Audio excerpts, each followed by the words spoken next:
বন্ধুরা বসে বললাম খেতে, দেখতেই পাচ্ছ এখানে সেই পটলের সেই সর্ষে পটল, আর এখানে আলু ভাজা আর ডাল, আর এখানে পেঁয়াজ লঙ্কাটা আছে। তো যাই হোক, সব কিছু সাইড করে এখানে ভাতটা সাইডে রাখলাম। এখানে পটলের তরকারিটা, এটি পটল তরকারি না, পটল সর্ষে। তো এরকম আলু ভাজা দিয়ে প্রথমে একটু মাখিয়ে খাওয়া যাক। গরম গরম ভাতে আলু ভাজা আমার তো খুবই ভালো লাগে। একদম গরম গরম ভাতের সাথে তো আরও জমেই যাবেই। গরম গরম আলু ভাজা আর গরম গরম ভাত এরকম নিয়ে কীভাবে খেতে হবে। সেই স্বাদ, সেই স্বাদ। আহা,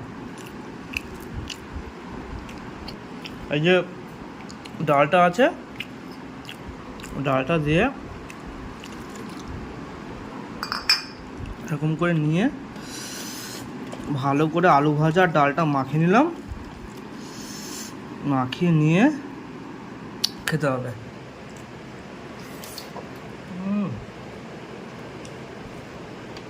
টক ডাল, আহা, এখন কেসে রয়েছে, জমে গেল। সত্যি এত ভালো হয়েছে। টক ডাল সচরাচর আমরা কখন খাই? গরমকালে। কিন্তু এখন আমরা খাচ্ছি ঠিক এই পুজোর মুখে মুখে। আহা, কিন্তু ভালো লাগছে, বেশ খারাপ লাগছে না।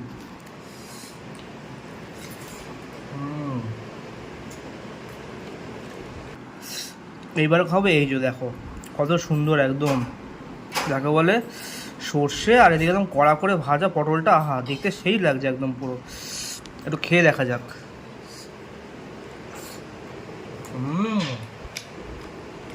মাগো, হেভি হয়েছে গো। একটু ভাতের সাথে মাখিয়ে খাই এই পটলটা। ওইখানে যে সর্ষেটা রয়েছে একদম করে ভালো করে মাখিয়ে নিলাম। মাখিয়ে নিয়ে ভাতের সাথে, আহা আহা আহা, এরকম করে নিয়ে এইভাবে খেতে হবে।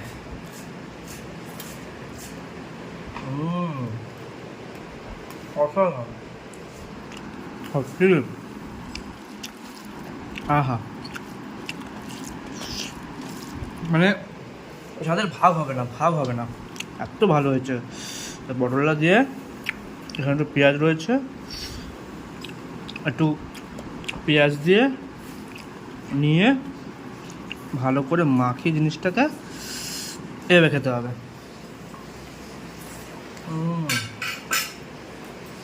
আলাদাই সত্যি। তো কারা কারা এরকম পটল সর্ষে খেতে ভালোবাসো অবশ্যই কমেন্ট করে জানিও।